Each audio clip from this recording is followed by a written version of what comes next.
एक तस्वीर उस पल में जो कुछ भी हो रहा है उसे स्थिर करके एक पल को कैद कर लेती है। कभी कभी एक तस्वीर उन चीजों को कैद कर लेती है जिन्हें हम समझा नहीं सकते। वे ऐसी चीजें हो सकती हैं जो तस्वीर लेने के समय आवश्यक रूप से मौजूद नहीं थी। वे ऐसे लोगों की तस्वीरें हो सकती हैं जिन्हें कोई नहीं पहचान सका और उन तस्वीरों में उनकी मौजूदगी समझ से परे है। वे अजीब घटनाएं भी हो सकती हैं जिनका कोई भी व्यक्ति कोई स्पष्टीकरण नहीं दे सका। दोस्तों, चलिए आज कुछ अस्पष्ट तस्वीरें और उनके पीछे की रहस्य को जानते हैं।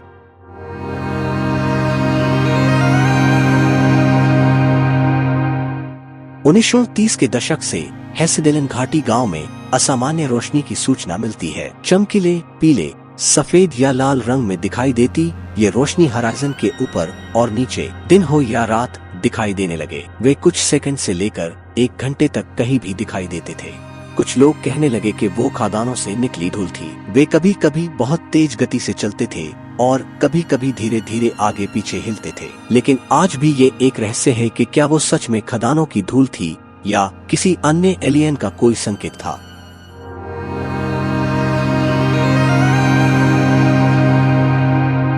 उन्नीस में हेडस्कार्फ पहने एक अज्ञात महिला को विभिन्न फिल्मों और तस्वीरों में देखा गया था। उसे बाबुश्का लेडी उपनाम भी दे दिया गया। वह एलम और मुख्य सड़कों के बीच घास पर एक कैमरा पकड़े हुए और खड़ी दिखाई दे रही थी। जॉन एफ कैनेडी की हत्या के बाद उसे एलम स्ट्रीट पार करते देखा गया। ली गई किसी भी तस्वीर या फिल्म में उसका चेहरा स्पष्ट रूप से कैद नहीं हुआ क्योंकि वह कैमरे से बहुत दूर थी। इसलिए न तो वह और न ही उस दिन ली गई तस्वीरें कभी किसी को मिली।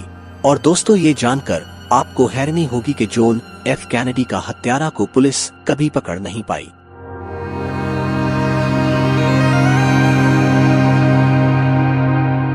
किसी अज्ञात महिला ने फ्लोरिडा के सारसोटा काउंटी के शेरिफ विभाग को 2 तस्वीरें मेल की। साथ ही एक पत्र भी भेजा जिसमें उसने शिकायत की कि एक जानवर 3 रातों से उसके घर के पिछवाड़े घुस गया और सेब चुरा लिया।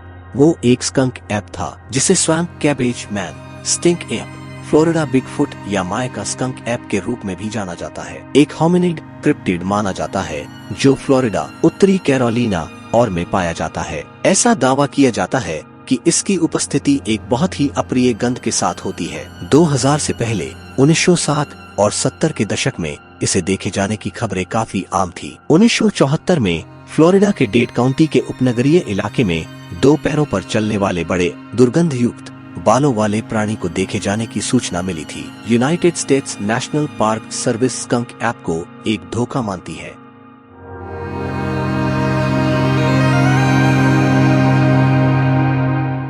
उन्नीस की नासा की यह तस्वीर एक अज्ञात वस्तु को दिखाती है जिसे कई सिद्धांतकारों का मानना है कि यह ब्लैक नाइट उपग्रह है जो 1960 के दशक से पृथ्वी के चारों ओर घूम रहा है। सच्चाई जानने के लिए उस समय न तो रूसी और न ही अमेरिकी तकनीक रूप से सक्षम थे। 1954 में यूएफओ रिसर्चर डोनाल्ड केहो ने समाचार पत्रों को बताया कि पृथ्वी की परिक्रमा करने वाले 2 उपग्रहों का पता चला है। हालांकि इसे जबरदस्त मजाक माना गया क्योंकि केहो उस समय अपनी लिखी एक यूएफओ पुस्तक का प्रचार कर रहे थे। 1963 में अंतरिक्ष यात्री गॉर्डन कूपर ने कथित तौर पर बुध 9 की कक्षा में एक यूएफओ देखे जाने की सूचना दी थी जिसकी पुष्टि एक ट्रैकिंग स्टेशन द्वारा भी की गई थी। हालांकि इसका कोई सबूत नहीं है। 1973 में स्कॉटिश लेखक डंकन लुनान ने सुझाव दिया था कि 1920 के दशक में नॉर्वे के शौकिया रेडियो ऑपरेटर जोर्गेन हेल्स और अन्य लोगों द्वारा सुनी गई लंबे समय से रेडियो गूंज संभवतः 13,000 साल पुराने एलियन अंतरिक्ष डायचले उत्पन्न हो सकती है। लेकिन इस तस्वीर के बारे में नासा ने कहा कि यह संभवतः अंतरिक्ष का मलबा था, शायद पिछले मिशनों में खो गया एक थर्मल ब्लैंकेट था।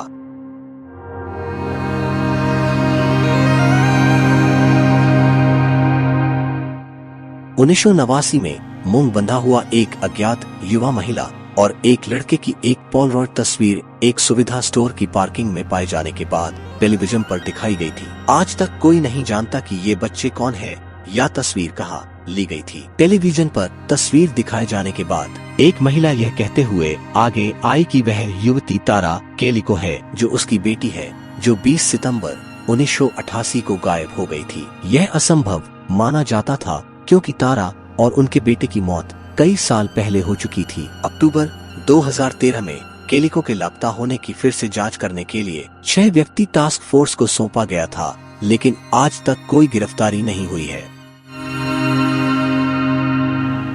तो दोस्तों, अगर ये वीडियो अच्छी लगे तो लाइक और शेयर करें। ऐसी कई रहस्यों को जानने के लिए हमारे चैनल को सब्सक्राइब करें। इसके साथ हम आपसे विदा लेते हैं। ऐसी कई और रहस्यों के साथ जल्द ही आपसे मुलाकात होगी।